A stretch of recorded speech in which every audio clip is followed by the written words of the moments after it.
Hi everybody, welcome to IT Academy. Today we learn about the secure coding praxis. Let's begin.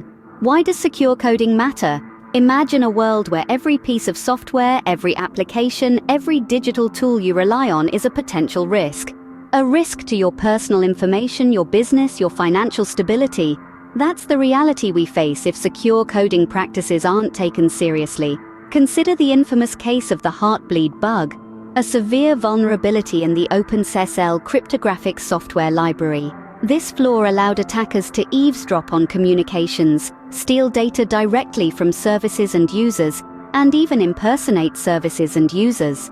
At its core, the Heartbleed bug was a result of a lack of secure coding practices. The code lacked proper bounds checking, making it susceptible to buffer overread. Now let's delve into the principles of secure coding. Firstly, input validation. Trust nothing and always validate input.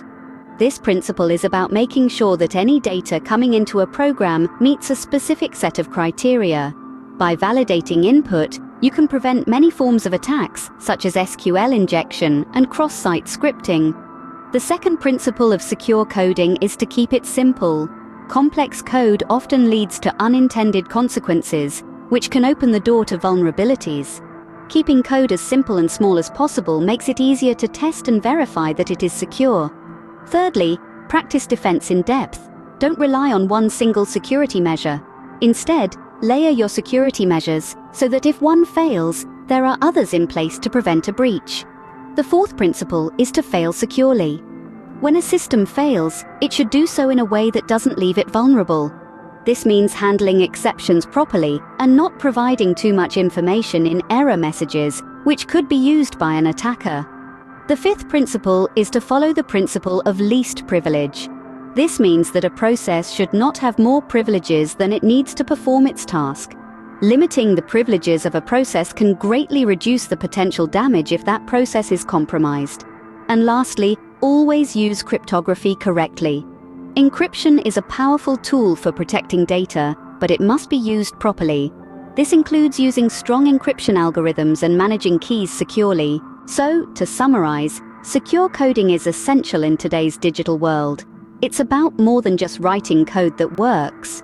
It's about writing code that can stand up to the myriad threats that exist in the digital landscape.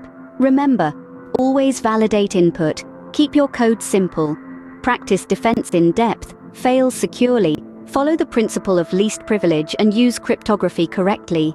With these principles in mind, you can write code that isn't just functional but secure. Secure coding isn't just a practice, it's a necessity for the digital world we live in. It's a responsibility that every coder, every IT professional, every digital innovator carries. A commitment to secure coding is a commitment to a safer, more secure digital future. Thanks for joining today. Tomorrow we learn about KDE Desktop. See you tomorrow. Bye-bye.